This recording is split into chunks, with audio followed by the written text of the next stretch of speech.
Kakinada Ramya hospital యాజమాన్యం పితాని అన్నవరంపై జిల్లా collector చర్యలు తీసుకోవాలని సామర్లకోట కార్యాలయంలో నిర్వహించిన మీడియా సమావేశంలో దళిత ప్రజా చైతన్యం వ్యవస్థాపకుడు బుంగా సతీష్ కుమార్ డిమాండ్ చేశారు. గతంలో అనేక మార్లు హాస్పిటల్ యాజమాన్యం చేస్తున్న అరాచకాలపై ఫిర్యాదు చేసిన చర్యలు లేవని అన్నారు.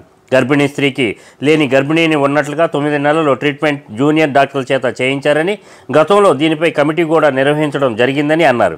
దానిపై ఇప్పటికీ కూడా చర్యలు లేవని, పితాని అన్నవరంపై అధికారులు ప్రేమ ఎందుకు చూపిస్తున్నారో చెప్పాలని మండిపడ్డారు.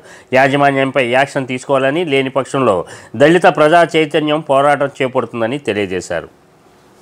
పితాని అన్నవరం అనేవాడు పిల్లని ఏ విధంగా టార్చర్ పెడతాడు, పిల్లలు ఏ విధంగా చూస్తున్నాడు అనేది ఒకసారి ఆ అమ్మాయి చెప్తే నిజంగా ఏ పరిస్థితిలో కాలేజ్ నడుస్తుంది అనేది ఒకసారి ఆలోచించాల్సిన పరిస్థితి ఉంది.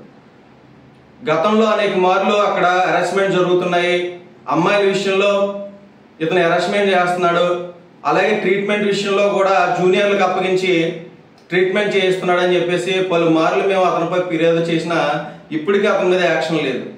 ఈ రోజున అమ్మాయిలే ఆ కాలేజీలో చదువుతున్నటువంటి అమ్మాయిలే బయటకు వచ్చి అక్కడ జరుగుతున్న దారుణాలని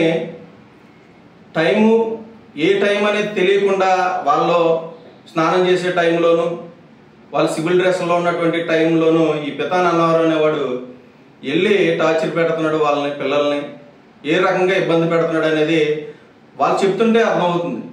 ఇప్పటికీ కూడా మరి అధికారులు అతనిపై యాక్షన్ తీసుకోవడానికి గల కారణం ఏంటి? దీనిపై ఖచ్చితంగా దళిత సమాజం సిగ్గుపడే రీతిలో మేము అతనిపై యాక్షన్ తీసుకోకపోతే ఖచ్చితంగా మేము దీని మీద ధర్నా చేపట్టడం జరుగుతుంది.